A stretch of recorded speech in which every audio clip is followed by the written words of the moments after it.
What's up, guys? So we got a lot of requests to create some information and content around there that would help new businesses that are just starting up. So we had our CMO, Emerson Guerrero, and our COO, Richard Benjamin, sit down for a conversation to talk about the challenges that new businesses face, some of the strategies that new businesses should be thinking about, as well as the obstacles and mistakes that a lot of these newer businesses make that, they're not even sure that they're making. So I think you're really going to enjoy the conversation. The two of them, spoke for 30, 35 minutes, and it's really tangible and practical. And I think you're going to get a lot out of it. So enjoy. That's, I guess, a good place to start. Like, what is your take when you're talking to a brand new business on like what is needed? You need a website to be able to drive traffic to, right? How are people going to learn about you? How are they going to read up about you, right? What do you think is like the biggest mistake that you see new businesses make kind of in the marketing space? Hey everyone, welcome to the Stark Podcast. Richard and I flying solo today as Adam's out of town, but felt like we had a pretty good topic that we deal with quite a bit with a lot of clients that we're at this stage. They're now at different stages, and some of our current clients. So really wanted to dive in today to new businesses, whether it's you're about to start a business or you have just started a business and you're in those really early stages, and what are those marketing tips and sort of tricks that can really kind of help you scale that business and kind of start from the ground floor and kind of go up and up and up. And I know, Rich, you deal a lot with, our clients at this stage and a lot of like the technical end. So I kind of wanted to start there because that's like foundational to the marketing process for a lot of clients is like, the tools, whether it's like software or integrations or platforms or things like that. So that's, I guess, a good place to start. Like, what is your take when you're talking to a brand new business on like what is needed? What is like the key thing, software, platforms, things like that a new business can really benefit from? Yeah. No, yeah, 100%.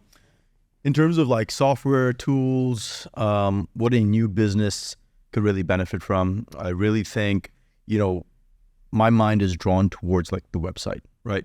Any new business, if you're talking about wanting to do marketing, whether you're a service business or definitely an e-com business, right? You need a website to be able to drive traffic to, right? How are people going to learn about you? How are they going to read up about you, right? Businesses normally, if they're like solopreneurs, very much depend on that one individual and them speaking to their friends, family, maybe they do social, etc. But if you don't have a website that can really represent you, where people can go apart from you to learn about your services, it's going to be very hard to scale that business, that service, right? And so I always think about that kind of at the forefront of things is a really nice, clean website. And the really cool thing about that is there's so many platforms in this kind of digital age. There's so many different platforms that you can build your website on, right? You could utilize templates and get up and running in one day, right? Sit in front of your computer, go to Wix, Squarespace, use WordPress, right? If you're a little bit more technically savvy, a lot of times people want to do like custom HTML, CSS coding. Don't do that, right? There's so much better tools, quicker tools to get you up and started. But I think about the website kind of as in the forefront.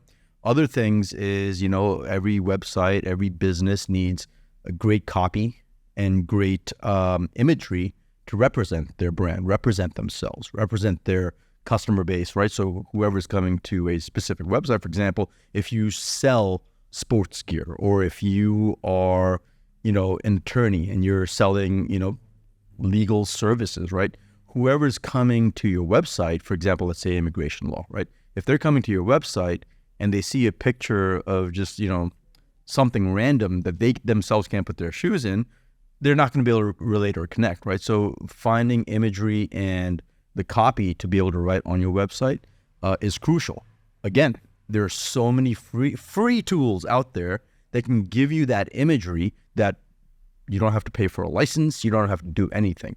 The one thing businesses should stay away from is Googling immigration images and just grabbing any old image that's on Google, because that could be, you could be breaking laws, you could be stealing imagery, right? So find those free stock sites, get it up and running.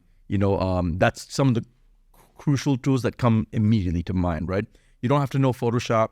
You don't have to know Illustrator. You don't have to know coding or anything like that to at least get the building blocks up and running for your business. But I don't know. What do you I think? guess so piggyback off that, I have a kind of another question because I'm interested in your take on this, because we've seen it across the spectrum where sites get launched too fast or they're just not in a good spot. But we've seen the opposite where, a product is ready and a site's in a good spot, but there's this chase of it's not perfect, and we're not sort of ready to launch it. So the right answer is probably somewhere in between of like when you should go. But like, how do you know that a site's like ready to go?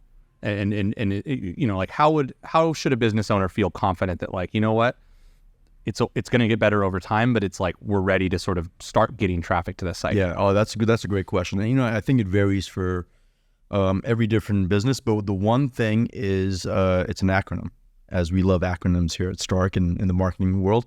MVP, right? Your minimum viable product, right?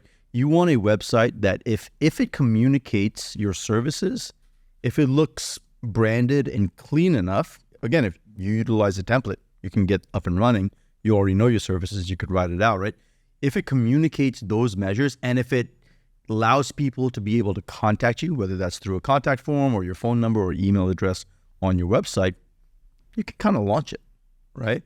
And one of the things that we always say is if you're not embarrassed by the first product or iteration that you put out, you probably put it out a little bit too late. And some of our most successful clients, and I'm talking about these are multi-million-dollar clients, some of the stuff that they launch, we here at Stark are like, I don't think we should launch that yet. And they're like, nah, get it out there. We'll fix it after. We'll get feedback from our customers. We'll get feedback from friends, family, whatever it might be. We'll fix it later, right?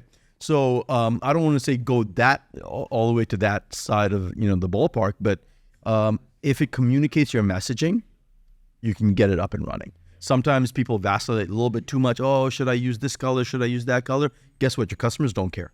They really do not care about the details sometimes that we care about. They really want to know, can your services help me? Can your product help me? Do I like your product? Do you have a good image of your product? Yes? Perfect. Launch it. Yeah, and I think it's like, that point of sometimes, you as a business owner or someone as a business owner can be so attached to a certain thing and almost are viewing it through your lens. That attachment is sometimes hard to break, but it's really important to sort of start viewing something from your customer's lens rather than sort of like your own lens of the business, because you'll never be able to sort of advance if you're sort of going like everything is kind of through the way I think about it and not through your audience. 100%. And and I think one of the best things about anything that we do is you can change it, you can edit it, right? So you put something up today and tomorrow you don't like it. Okay, guess what? Good news, you can edit it, you can change it, right? But a lot of times people will think when they launch their first iteration, whether it's of a website, whether it's of their product, whether it's of a specific service that they're offering, they feel they're stuck, And no, in this day and age, guess what? It's okay to change your mind and know that your website on day one should never be probably won't be and should never be the same website on year 1 or year 2 or year 10. It's going to change as your business changes. It's going to change as you get more data, analytics, information, right?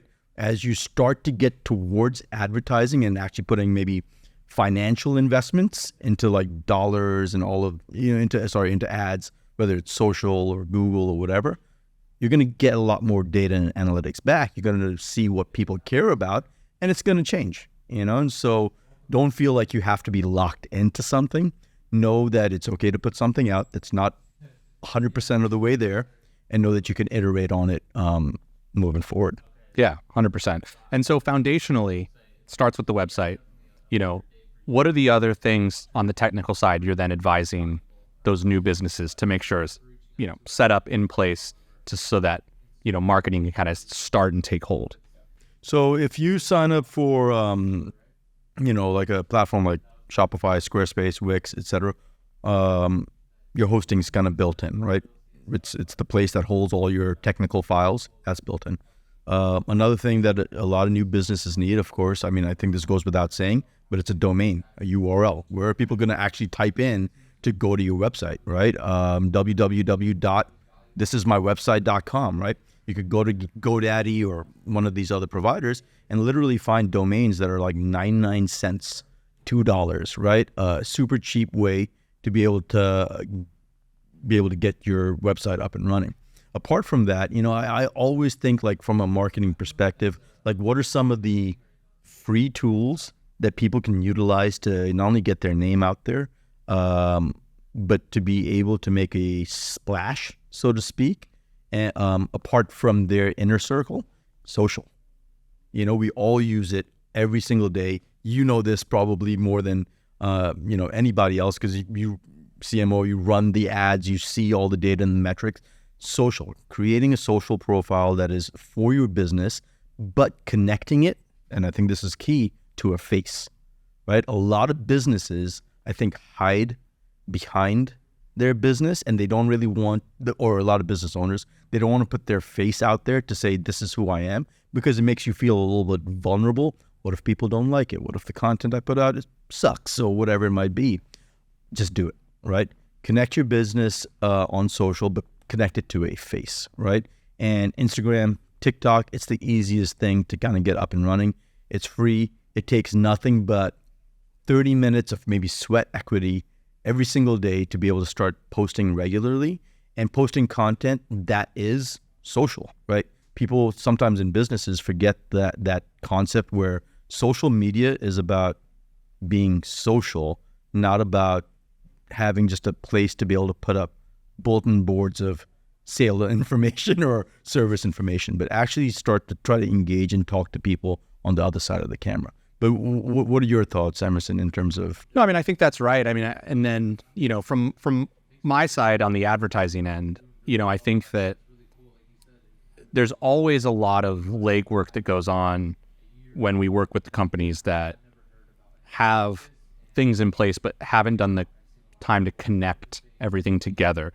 And on the advertising side, the advice that I give, businesses that friends I know that are starting businesses that we might not work with, or people in that space, is like, take the time to set up your tracking as soon as you possibly can. And the baseline of that's like Google Analytics, which is kind of the standard of how you're going to sort of track site data. But the Meta Pixel for Facebook and Instagram, TikTok Pixel if you're on TikTok, LinkedIn Pixel, all of these things that sort of track, because all of those, pixels, which essentially are the little codes that go on your site that, track users when they hit it, they collect that data even if you're not running advertising. So every, if you're an e-commerce brand, every add to cart, every purchase, every sort of, abandoned cart and all that sort of stuff, that's all tracked even if you're not running ads. And the earlier you get that in, the more effective it's going to be when you run ads at knowing, okay, we tracked this user, that sort of did this, even if they weren't coming from paid. And it just makes launching ads a lot stronger. So, I think foundationally, you're absolutely right. It's web, sort of presence. If you're a local business, Google, My Business, you sort of need all of those sorts of like profiles and ownership.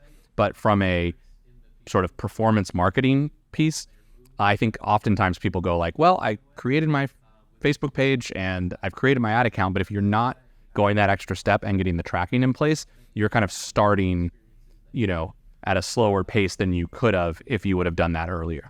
Yeah, and I mean, that's a phenomenal point, right? It's crazy that I completely missed that, but 100%. I mean, and it's so easy to set up, right? It's funny, you brought up Google Analytics, you brought up like TikTok Pixel, the Facebook Pixel, etc. And probably everyone's now, if you're a new business owner, might be like, I have no idea what all of that means, right? Literally, if you go to YouTube and Google, or YouTube, sorry, how to set up or how to add my Meta Pixel to WordPress, Shopify, Wix, right? How do I add or set up my Google Analytics on my website? You will find a plethora, right? A ton of tutorials, step by step, showing you how to do it. And you know what? It takes probably about 5 minutes, right? But the data that you're going to start collecting and receiving is going to be super valuable to be able to make informed decisions on what you need to do for your business, for your services, etc. But yeah, I mean, super valuable point. And quick question. So when it comes to social, right? And you kind of talked about advertising, and I think like as your business grows, if you set this up early on, it almost starts to collect this, years long amount of data on like how people are interacting with your website, abandoned carts, etc. Right? What are your thoughts around like people who like say they started out and they got a few posts up, they've populated maybe their Instagram profile with 9 videos, reels, whatever it might be, right? What are your thoughts on people boosting posts to be able to find maybe more of their customer base? Like how does that play into like early marketing efforts to get your name out there? So I think it's a good question because I do think, my dad is a real estate agent. And he came to me the other day and he said, they have a house listed. And he goes, the customer, he goes, he wants me to boost posts. And he goes, like, I haven't heard of that before, and I think there's a lot of people that they go and boost, that's what the marketing they've done is if they don't have, knowledge about the ad manager and the sort of more in-depth advertising you can do. Facebook makes it easy to boost posts and they promote it because they sort of go, well, a lot of small businesses aren't going to put a huge ad budget behind it. So we're going to give you one button that all you got to do is collect a credit card and we're going to get you in front of a lot of people. And generally, I would say 85% of the time, boosting posts doesn't make sense because it is in some ways a vanity play to sort of go like, look at all of the impressions I got, or look at how many people saw my post. And you get more likes or, you get people to go to your website, but the targeting is a lot more limited. And even how the ad is running itself is a lot more limited.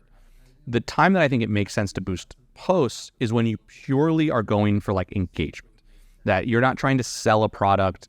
You're not trying to like build up data or sort of run this ongoing thing.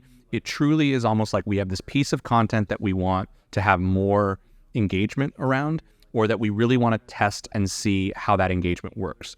And that truly is the metric of like, I want to see how many comments we get or likes we get and things like that. But if you are sort of a business that is going for conversions, you're looking for leads or you're looking for, sales, generally I don't advise boosting posts because in many ways you're getting so much less value for your dollar than if you were to actually sort of put together a full ad strategy. But that being said, I know Facebook makes it easy. So a lot of people sort of go down that route. I just generally steer people away from it unless it's a very specific use case. And so for new businesses, I would say, you're better off sort of putting together budget and a sort of strategy instead of just going like, hey, we're putting up posts and getting people here, because you're not really learning anything. Even the metrics you get from boosted posts are not the same that you get from, a full ad campaign run in the ads manager, sort of done the old fashioned way. Yeah, no, 100%, and I think, I think you hit the nail on the head. When it comes to boosting post, really what you're doing is you're expanding your reach.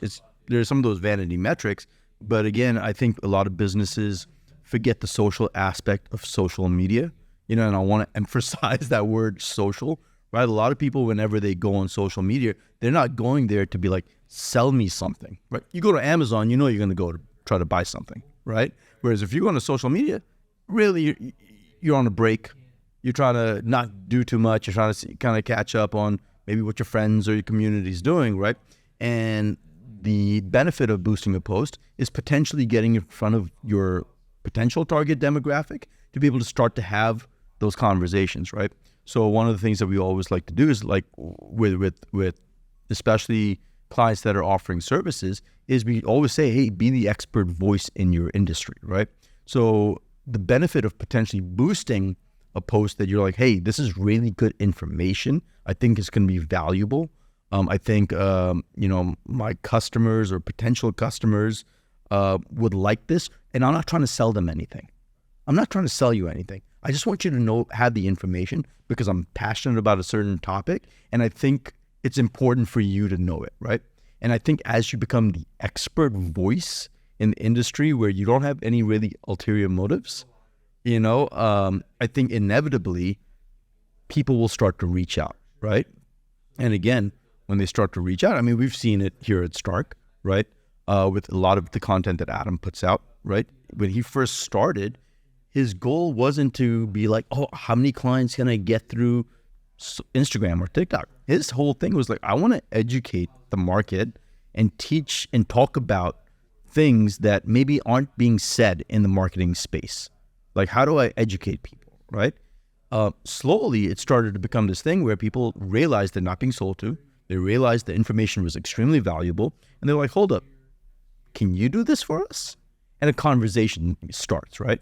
There are a lot of conversations where it's Adam, again, just gives away the advice, which is phenomenal, right? Where people find value in that, which is great. And I think that's what a lot of businesses can do. But what's your take on that in terms of utilizing the boosting of a post where it's not big on your budget, it doesn't have a massive strain on your budget, you're, again, a brand new company, and you're trying to get in front of your demographic. What's your take on selling versus just giving great advice? I think it's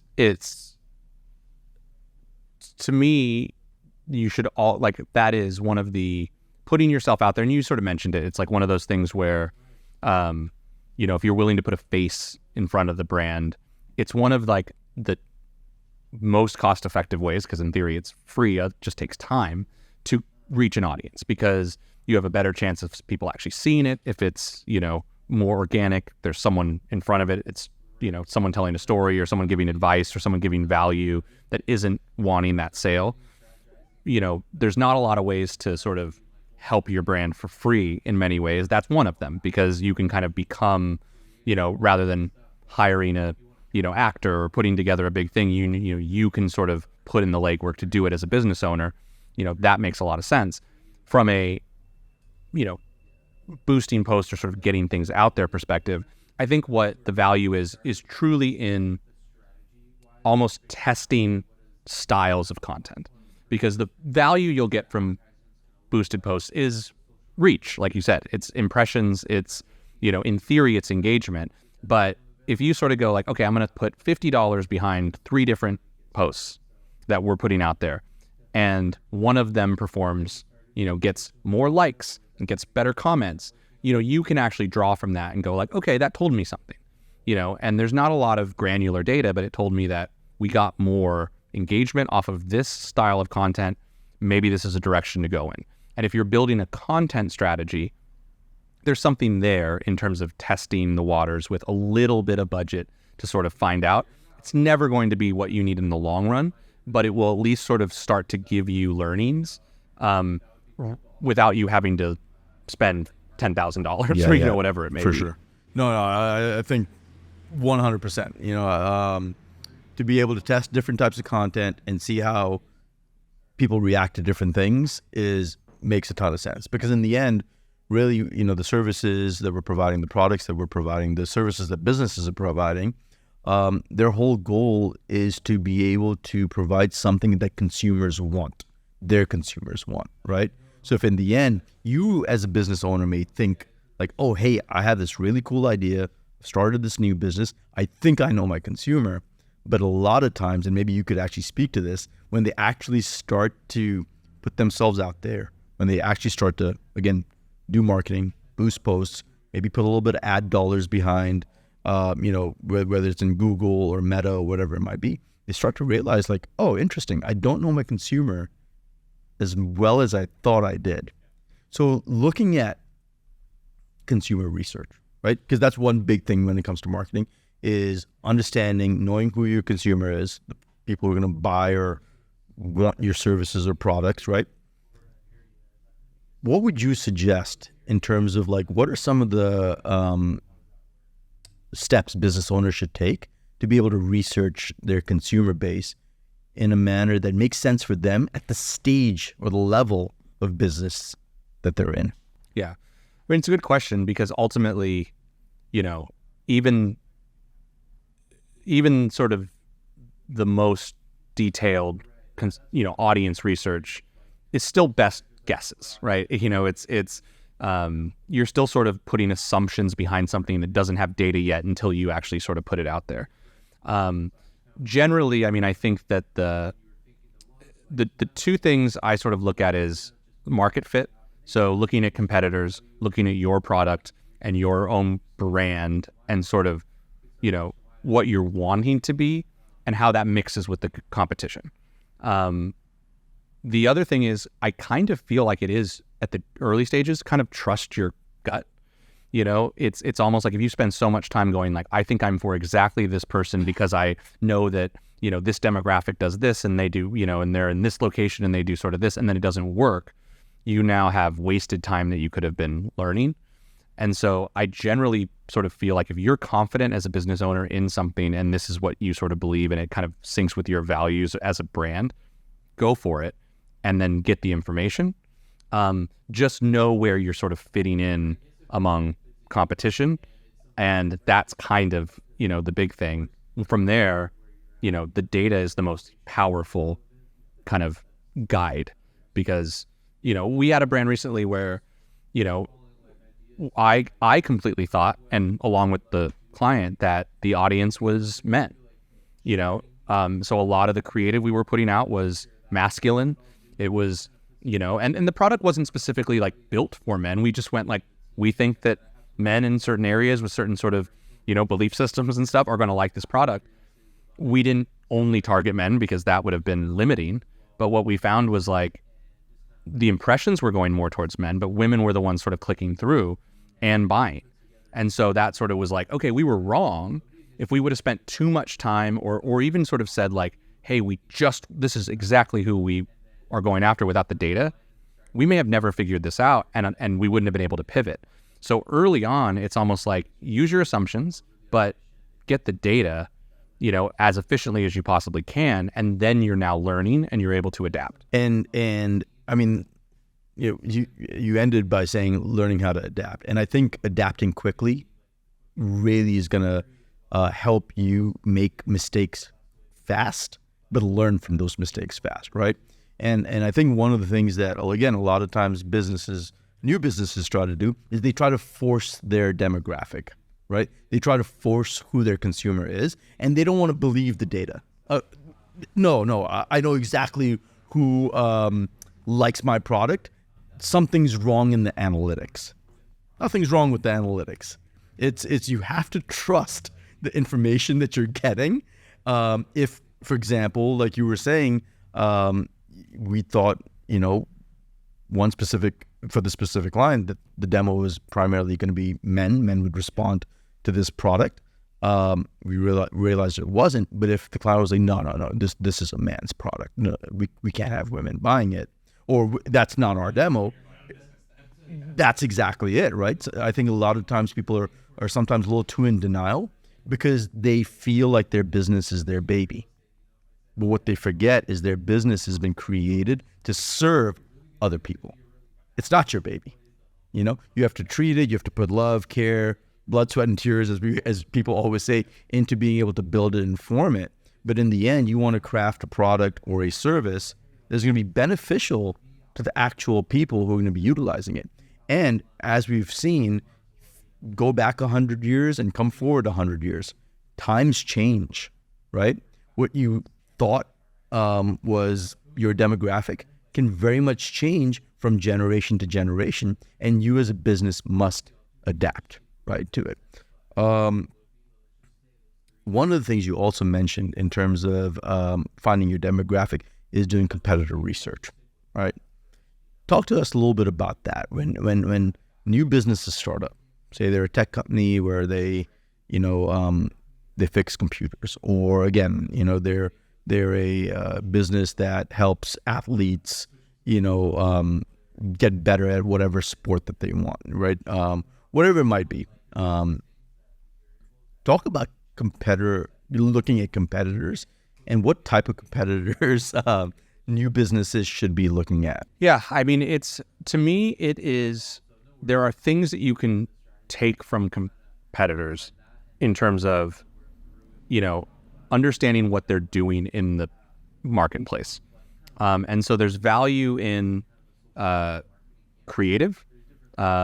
If people don't know, you can go to Meta ad library and you can see any sort of ad that's running on Facebook and Instagram in America. And you can look up any brand that's running ads and you can see exactly what they're running. There's extreme value in that if you have a similar product and you go like, oh, this is what they're doing, and so now you sort of know like, well, I think they're successful. But I also sometimes think that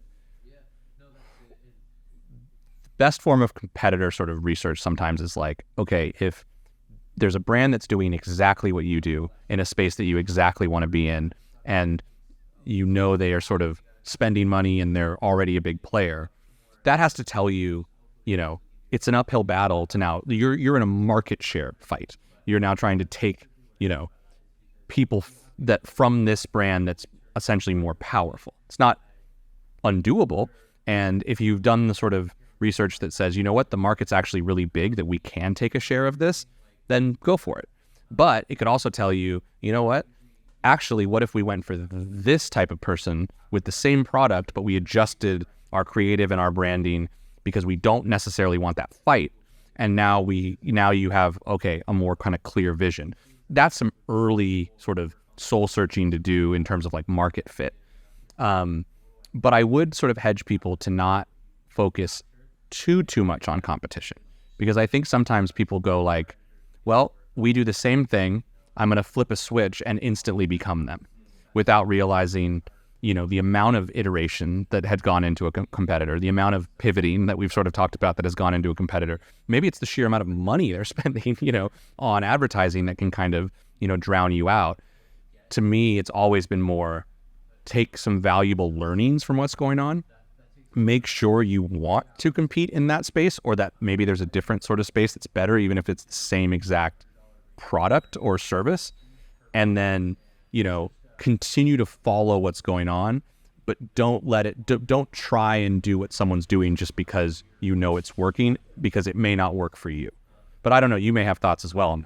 100%, and one of the things that we get a lot, right, whenever new companies come on or new businesses, where they don't have a website, they don't have a brand, they have no followership on social.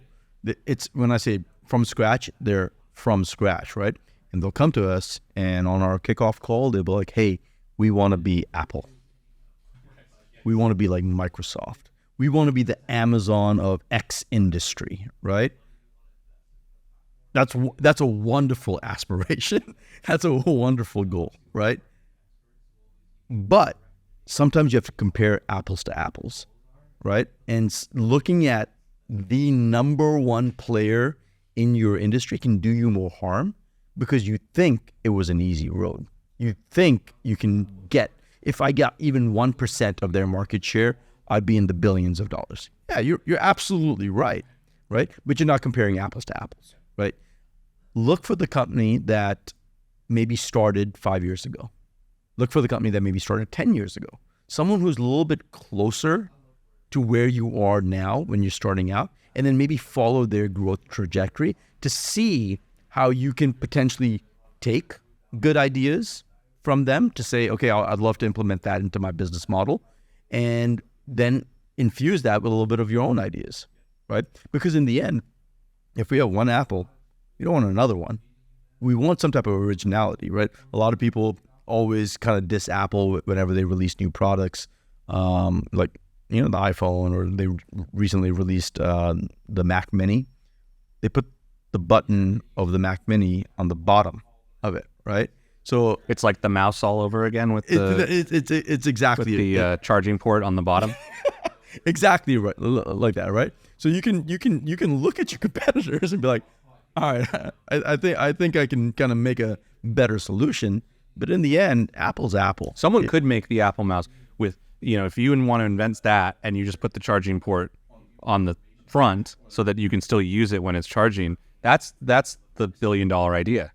Wireless Apple mouse charging. Your Apple mouse pad charges your Apple mouse. We're just giving you guys ideas now, but yeah.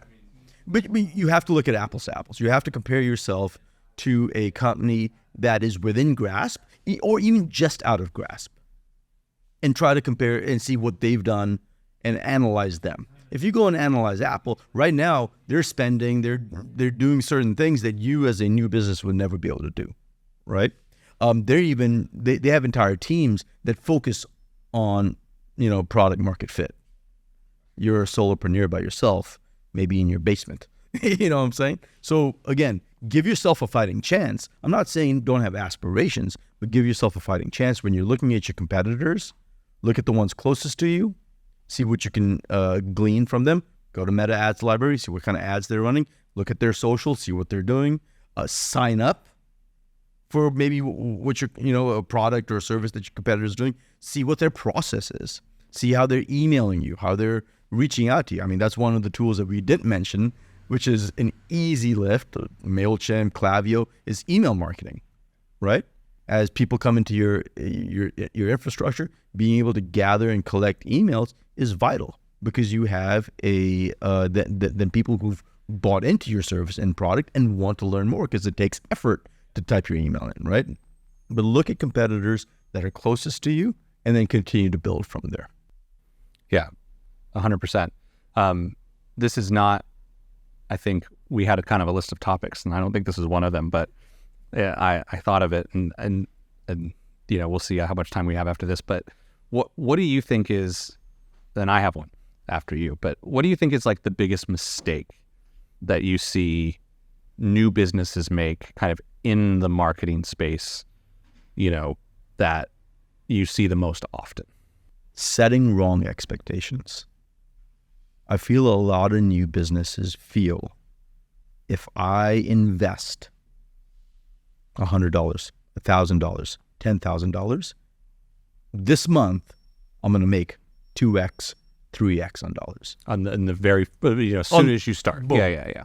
Rich Emerson, I put in $5,000. How come I've not made $20,000, right? They just don't have the right expectations, right? A business is an investment, and often initial investments they don't give, right? You look at the stock market, you look at anything, and your initial investment is an output of money, an output of time, an output of energy, right?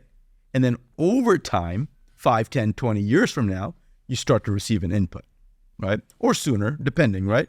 But I think one of the biggest mistakes a lot of new businesses make is they have unrealistic expectations, especially when it comes to putting money behind marketing, whether it's boosting a post, right, which we talked about earlier, whether it's putting ads behind Meta or it's doing Google ads. Right. Yeah, and it's a tough sort of conversation to have with a lot of new businesses, because a lot of business owners and brands, they feel really passionately about their product or their service, and it's kind of like, okay, well, if 200 people went to my site, why should be selling a ton of stuff?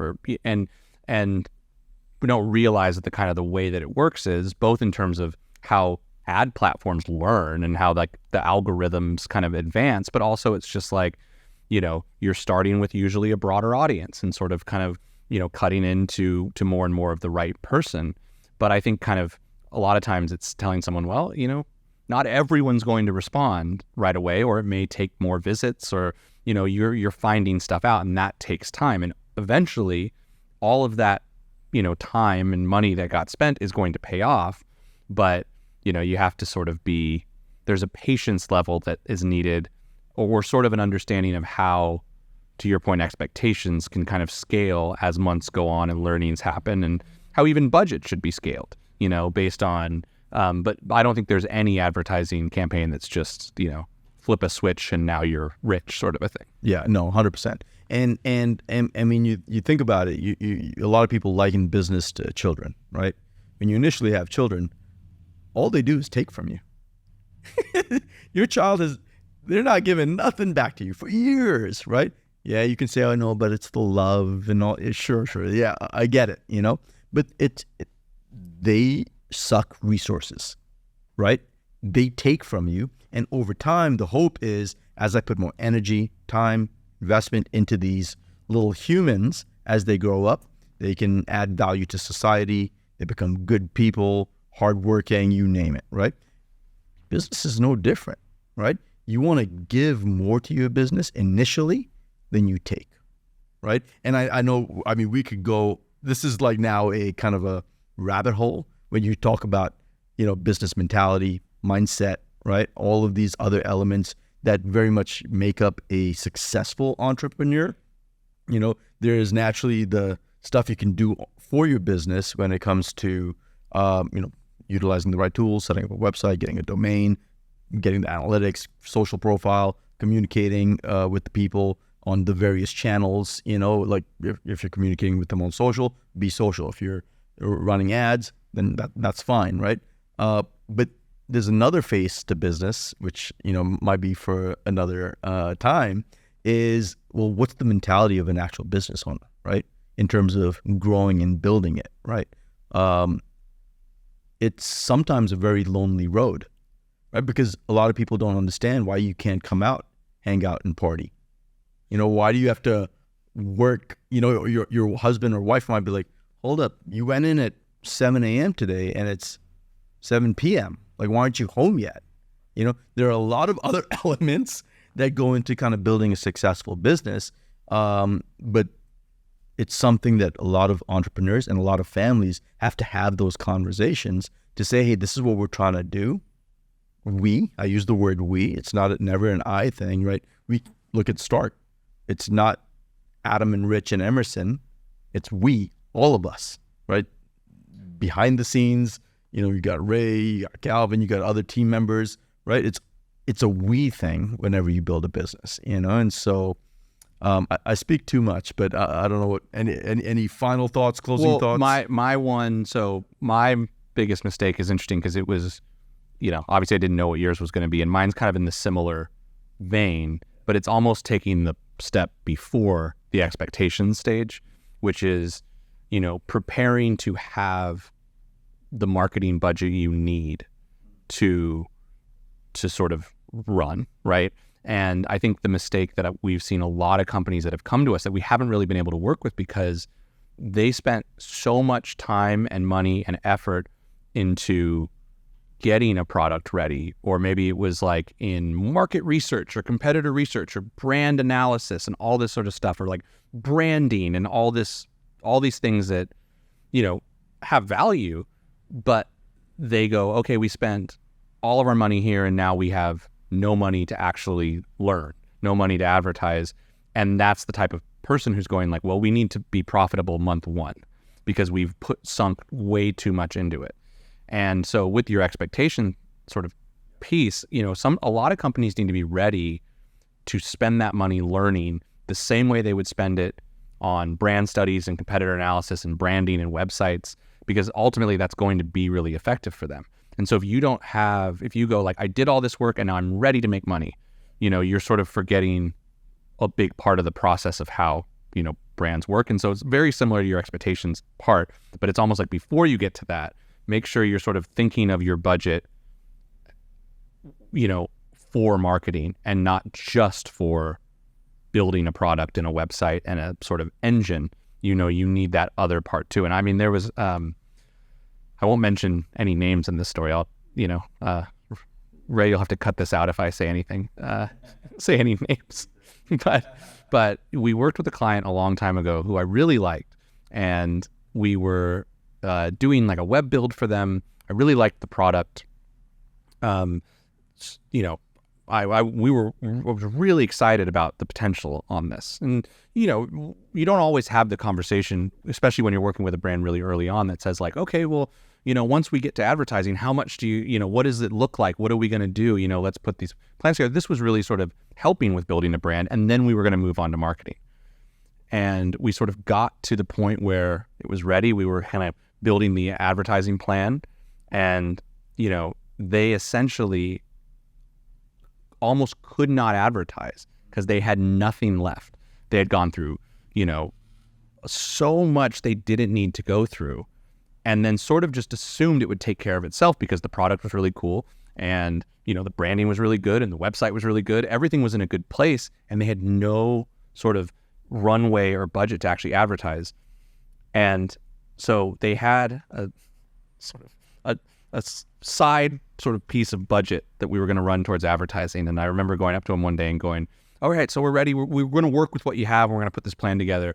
And they said, we don't have anything. And I said, what happened? And they had paid $50,000 to a supermodel to do an Instagram post with their product, one post. And that was it. And they go, that's going to be huge for us. And I was so heartbroken because I was going, oh, now we can't really help you. This one thing's not going to work. You needed to do all this other stuff. But it's like, that's the kind of mistake sometimes people make, where they've done all the upfront planning and they're ready and they have something really cool. And then they've run dry without sort of planning for what it actually was going to need to get people to learn about it and educate and sort of, drive that. So that's my sort of the biggest mistake. It's the thing that drives me nuts. I love that. And you bring up, it's such a valid point, especially for businesses that have a good amount of financial backing. New business as it may be, they are so excited about the build of the business. They're so excited about getting things up and running and making it look sleek and slick and everything you just mentioned. And they forget about the actual part where you now need to put it out to market, where it takes time, right? I mean, I don't know. Has there ever been a client that's been month one profitable? I think there's been a few, but I also think it's luck. Sometimes completely rare. In that case, percentages, right? It is a small percentage of clients, right? But so a lot of these businesses that are backed financially get so excited and so uber focused because also I'm assuming they have to go back to their investors to say, hey, look at what we're doing. Look at this. Look at the brand. Look at the plan. Look at the product and the website and the this and the that and all of these things. And when it's finally time where it comes to like, okay, cool, time to sell, they go back to their investors. But okay, cool, we need another $100,000, $500,000. So I'm not giving you that money. Oh, no, what? We already invested. Where's our return? And they forget to budget because, and now correct me if I'm wrong or if you disagree with me, but it's almost, I feel like you need more money into the marketing side of things than you probably do at the beginning, because marketing should never stop, right? Even the biggest brands in the world, they still market. They still are very much trying to stay in front of their competitors because they're not disillusioned to the fact that maybe someone could come and topple us. No, we're going to keep the pedal to the metal. We're going to do it in a strategic manner, but we're still going to very much market to our consumers because we're now competing at a whole different level, right? But marketing never stops. Those ad dollars never stop. It can become more profitable, but you're always going to be pushing out that budget. Yeah, and everything that you do starting a business is hypothetical until it's not, right? Until real people are learning about engaging with your business, whether it's on a website, whether it's on social, whether it's, on Google, everything is just sort of a thought and a theory until you have real data. And if you don't have the runway to get that data, you're going to be in trouble a bit. Emerson, man, this has been a great conversation. Always fun, always great. I feel like there's so many other questions that are swimming in my mind. Well, let's do this. Let's leave with one piece. Sort of. Do you have what would be the number one piece of advice that you would have for a new business? Sort of as it relates to marketing. Make quicker decisions, and that's it. Quick moves, be fast, and stop things fast. Right? So push up your website quick, get feedback quick, make edits quick, push up advertising quick, just go faster, right? Don't be so married to the dream of this must be perfect. As a matter of fact, perfection does not exist in business. And if you want it to be perfect, you're in the wrong space. Whatever business you're in the wrong space. perfection does not exist, I think, is a good way to get out on it, because that's true. It's always going to come down to real life numbers. So, well, Rich, thank you for joining me. And hope all the listeners get something valuable out of this.